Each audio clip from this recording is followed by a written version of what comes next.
diputada Micaela Oliveto. Bueno, gracias, señor presidente. Muchas gracias por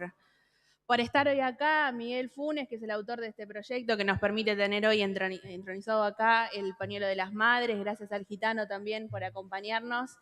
Y me parece importante como para arrancar, esto es un proyecto del 2017 del compañero Funes y recién ahora, en el 2021, en nuestra gestión, por la decisión política del presidente Otermin, lo tenemos materializado. Me parece que el compromiso con los derechos humanos del que tanto se habla se demuestra más que con lindas palabras un 24 o 25 de marzo, con hechos como este, por ejemplo. Bueno, en segundo lugar, y por ahí para no ser muy redundante con lo que ya se dijo, entre los proyectos que acabamos de aprobar,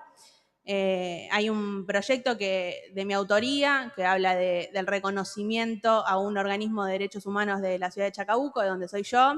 la Comisión Memoria y Justicia, que cumple 20 años este año, pero que obviamente su lucha comienza mucho antes, como la lucha de todos los familiares que se fueron organizando en dictadura, y esto es lo que me parece importante que podamos mencionar en esta Cámara, en también los pueblos chicos del interior de la provincia de Buenos Aires. Porque muchas veces parece que la dictadura y el terrorismo de Estado sucedió únicamente en las grandes ciudades o en las capitales y que en nuestros pueblos no pasó absolutamente nada. Y la realidad es que no es así. Por eso me parece importante traer este tema acá y reconocer también la labor de esos organismos, de esos hombres y mujeres que muchas veces en soledad caminaron las calles de nuestro pueblo pidiendo justicia y pidiendo por la aparición con vida de sus hijos. Para dar un ejemplo, la Comisión Memoria y Justicia en el año 79 organizó un panfleto para distribuir en el centro de la ciudad que decía: Chacabuco, tus hijos, ¿dónde están? Con los detenidos desaparecidos de nuestra ciudad. Ese acto de enorme valentía y en total soledad que tuvieron que llevar adelante en ese momento, donde los propios vecinos de nuestro pueblo se cruzaban de calle, les negaban el saludo, también víctimas del terror y del miedo instaurado como método por la última dictadura, me parece que es importante que tengan un nivel de relevancia en esta Cámara y reconocer, obviamente, que en las ciudades más grandes el nivel de organización seguramente es mayor, pero que las consecuencias del silencio y del terror en los pueblos más chicos es todavía más complejo y más difícil aún en la actualidad, porque nosotros tuvimos muchos más civiles en los gobiernos de facto que con los que no ha pasado absolutamente nada tampoco. Entonces me parece que territorializar también la memoria es un desafío y un compromiso que tenemos que tener todos los que estamos hoy acá.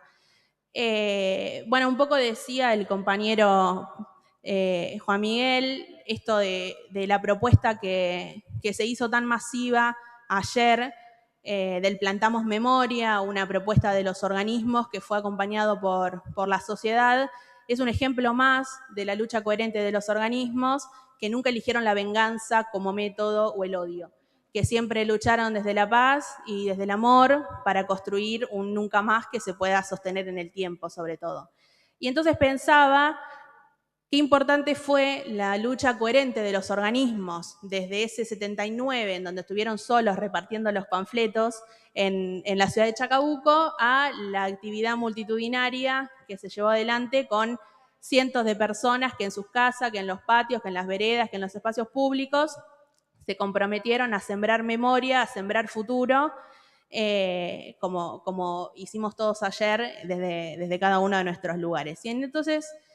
además de la lucha coherente y desde el amor de los organismos, también contamos con un gobierno 12 años que no solamente tomó el juicio de las juntas y el compromiso de Alfonsín, sino que también fue por más y le imprimió una perspectiva de derechos humanos a toda la gestión de gobierno y a todas las políticas que se llevaron adelante en los gobiernos de Néstor y Cristina. Y ese desafío me parece que es el que llevaron adelante y el que floreció, por ejemplo, en 2011, cuando una generación, que es mi generación, nos sumamos a la militancia, nos sumamos a la política, porque la entendimos como herramienta de transformación de la realidad, sobre todo para los que venimos de clases populares y no tenemos otra manera de transformar la realidad y la vida de nuestra familia, de nuestros seres queridos. Y esa generación que creció con los derechos garantizados, que creció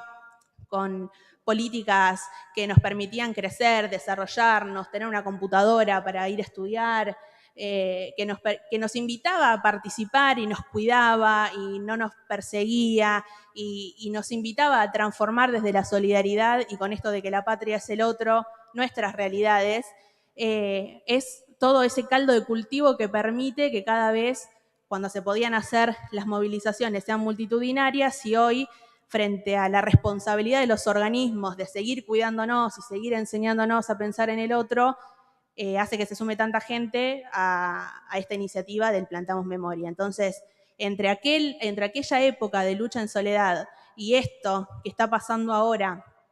no voy a decir ni por suerte ni gracias a Dios, porque la realidad que tiene responsables y tiene autores y autoras de todo este cambio cultural que se está generando, bueno, estuvieron los organismos de derechos humanos con esta lucha pacífica y desde el amor, y un gobierno que permitió a una generación, que es mi generación, entender que el fortalecimiento de la democracia y el nunca más tiene que ver principalmente con poder crecer y desarrollarse con los derechos garantizados y también en entender que la patria es el otro, que la política es la mejor herramienta de transformación de los pueblos y que solamente desde el amor vamos a poder transformar las realidades que tanto nos duelen. Entonces, pensando un poco en todo esto, a mí me toca acompañar de cerca a la Comisión Memoria y Justicia, soy parte del organismo hace ya 4 o 5 años, y la enseñanza que nos dan las compañeras y los compañeros que forman parte, que son los hermanos, los familiares, militantes políticos comprometidos con el tema desde la primera hora,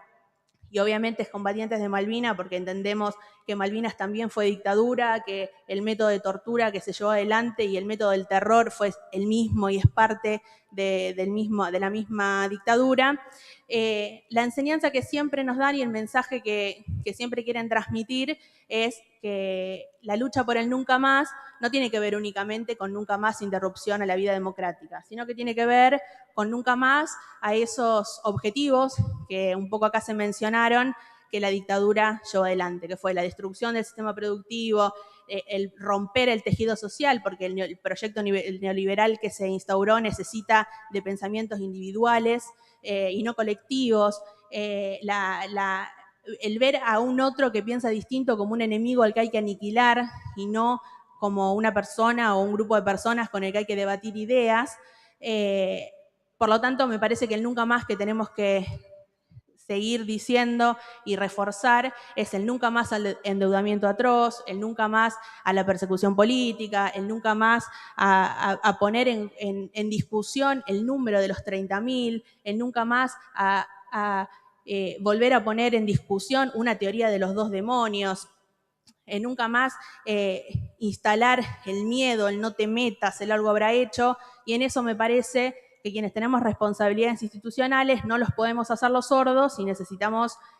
repensar las propias prácticas para que desde nuestros espacios nunca más vuelva a pasar nada de eso. Porque muchas veces se banaliza la lucha de los 30.000 con que, bueno, fue una generación detenida desaparecida, se robaron bebés, que no vuelva a pasar nunca más eso, pero la realidad es que las consecuencias de la última dictadura las vivimos todavía hoy, el miedo lo vivimos todavía hoy, y el miedo que se generó durante el último gobierno que nos antecedió, el miedo a la protesta social, la persecución dentro de los puestos de trabajo por el pensamiento político, es todo parte de la misma matriz. Y es importante también hacerse cargo, porque cuando uno se puede hacer cargo, puede trabajar para cambiarlo incluso desde adentro, lo que comparten algún otro tipo de postura dentro de eso.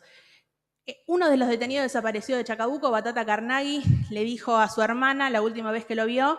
que a este mundo hemos venido a hacer algo por los demás. Y me parece que eso es una frase que es síntesis de la lucha que tenemos que llevar adelante, que es síntesis de los objetivos que como generación nos tenemos que plantear y que tenemos que seguir trabajando para que este nunca más sea un nunca más en serio, poder superar la discusión, que creo que el fortalecimiento de la democracia es algo de lo que todos estamos de acuerdo, porque los discursos de odio y de intolerancia que se vieron en el último tiempo están teniendo hoy sus manifestaciones más cruentas, como las bolsas mortuorias, como hablaba el compañero antes. Entonces me parece que tenemos que ser un poco más responsables y pensar esta oportunidad del Plantamos Memoria para poder cosechar el día de mañana la patria que soñaron nuestros compañeros y compañeras. Gracias. Muchas gracias, diputada Oliveto.